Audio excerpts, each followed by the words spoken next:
Olá, boa noite.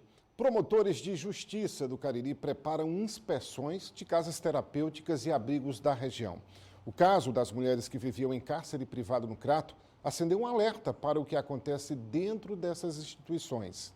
Rosilânia vivia no abrigo na cidade do Crato, onde 34 mulheres estavam em cárcere privado, sofrendo maus tratos e, segundo as investigações, até violência sexual.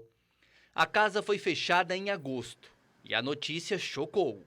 A instituição era para tratamento de pacientes com problemas psíquicos. Mas lá a realidade era outra e foi denunciada por meio de um bilhete. E escrevi o bilhete, coloquei dentro do sutiã e almocei normalmente, fui tomar banho como toda vez que ia sair era do mesmo jeito. Aí peguei o bilhete e coloquei no sutiã. Aí depois nós fomos. Aí nós fomos, fiz a consulta, fui consultada e tudo, e eu com um bilhete. Quando eu voltei, eu pedi para ele, vamos passar na loja da minha irmã, que eu quero comprar umas coisas lá. Aí ele falou que não ia passar, que por causa da pandemia não ia dar, porque poderia ser que eu pegasse o vírus e passasse para as outras. Aí eu fiquei calma e disse, por favor, passe lá, que eu preciso muito passar lá. Aí foi que ele, na hora que ele viu minha irmã, ele parou em frente à loja. Foi aí que minha irmã já veio com a mão e eu já coloquei o bilhete na mão dela. O responsável pelo abrigo foi preso em flagrante. A maioria das vítimas voltou para casa. Em setembro, outro caso. Esse é o cenário de um centro de reabilitação também no Crato. 25 homens estavam internados, lutando contra a dependência de álcool e drogas. Mas, segundo o Ministério Público, na verdade, as condições não eram favoráveis. A casa também foi fechada e o dono responde por cárcere privado. Alojamento sem a menor condição de uso, colchões velhos, inservíveis, infiltrações por todo o prédio e a constatação da existência de um xadrez, uma cela gradeada com o uso de correntes e cadeados, no qual, segundo o relato dos usuários do sistema, eram colocados aqueles pacientes que se comportavam mal. As duas investigações foram realizadas pela polícia, que recebeu o apoio do Ministério Público. Os casos estão sendo acompanhados pelos promotores. Eles precisam garantir que os suspeitos sejam formalmente denunciados à justiça e punidos de acordo com a lei. O principal objetivo disso tudo é servir de alerta para que pessoas internadas em instituições como essas que mostramos tenham sua dignidade humana e direitos respeitados. No município do Crato, o Ministério Público Estadual já pediu um mapeamento de todas as casas de apoio e abrigos. Mas há uma necessidade, e nisso o Ministério Público tem um papel muito importante, que é estimular, além desta fiscalização, que os conselhos relativos a esses grupos vulneráveis também tenham uma atuação.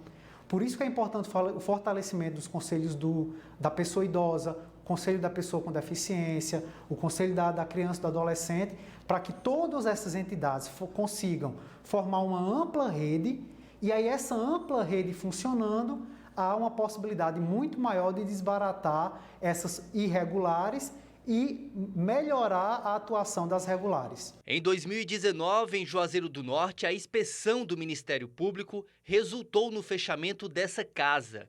Não havia profissionais da área da saúde.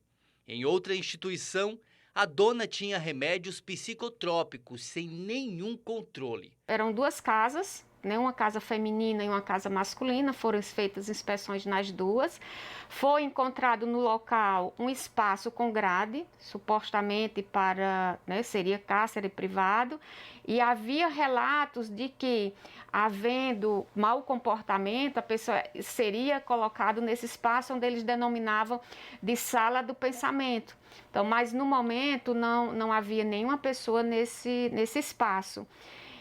Entretanto, foi encontrado uma caixa grande com vários medicamentos psicotrópicos sem controle. E em razão disso, e a responsável ela foi presa em flagrante, por infração ao artigo 33 da Lei de Tóxicos, que é guardar e ter substâncias psicotrópicas sem a devida autorização legal.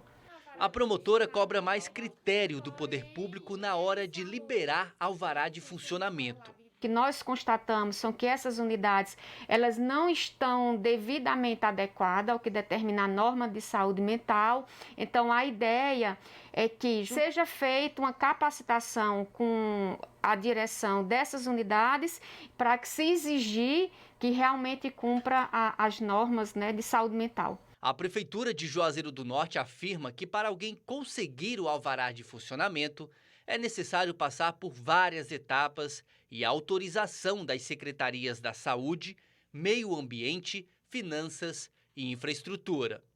O estabelecimento ele tem que estar com a BITS, tem que ter uma vistoria da vigilância sanitária, certo? E posteriormente, com essas vistorias, anexar alguns documentos, como CNPJ, contrato social, RG e CPF dos sócios, protocolar junto à Secretaria de Finanças para que tenha uma nova vistoria com relação ao tamanho do espaço a ser utilizado, certo? Análise de toda essa documentação e, posteriormente, a liberação do alvará de funcionamento. Com queda no risco de contaminação pela Covid, os promotores vão retomar as inspeções de forma presencial, lembrando que existem canais de denúncia.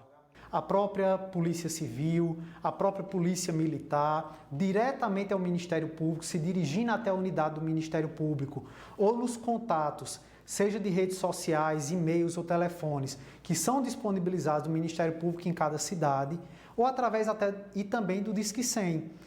Essas denúncias, sejam através de que mecanismo for, em algum momento elas vão chegar até o Ministério Público, que vai ter essa atribuição de fazer uma análise mais genérica de todo o caso, promovendo não só a fiscalização e, como dito, respeito aos direitos dessas pessoas mais vulneráveis, como promovendo as eventuais penalizações pelos crimes ali praticados. O caso das mulheres que viviam presas num centro de terapia no Crato, que mostramos no início da reportagem, despertou a necessidade de saber o que acontece por trás desses muros. O Conselho Cearense dos Direitos da Mulher cobra que as autoridades continuem a luta pelo direito à saúde e pela dignidade humana de quem está em situação vulnerável. Visando assegurar a continuidade da atenção integral das internas, que nós nos preocupamos, né? A condição como elas se encontram hoje, tanto as que ficaram no município como as que foram remanejadas, devolvidas às suas famílias em outros estados. E solicitamos também a criação de decreto de lei municipal que reduza a periodicidade de fiscalização. Nós conseguimos contato com o advogado da instituição Água Viva do Crato. Ele afirma que o responsável pelo local segue preso, mas que alega inocência. A defesa justificou que o local tinha licença para funcionar e que recebia fiscalização. O advogado disse ainda que o responsável pela clínica está sendo vítima de uma exposição midiática promovida por uma das internas. Já o responsável pelo Centro de Reabilitação Canaã, que também fica no Crato, afirmou que a resposta virá da Justiça. O advogado do fundador da Casa de Jacó, que fica em Juazeiro do Norte, afirmou que as supostas agressões físicas e privações de liberdade eram praticadas sem o conhecimento do então administrador. A defesa disse ainda que o cliente está em liberdade, exercendo atividade totalmente desconexa da anterior. Já a responsável pela Casa Renascer não quis falar com a reportagem.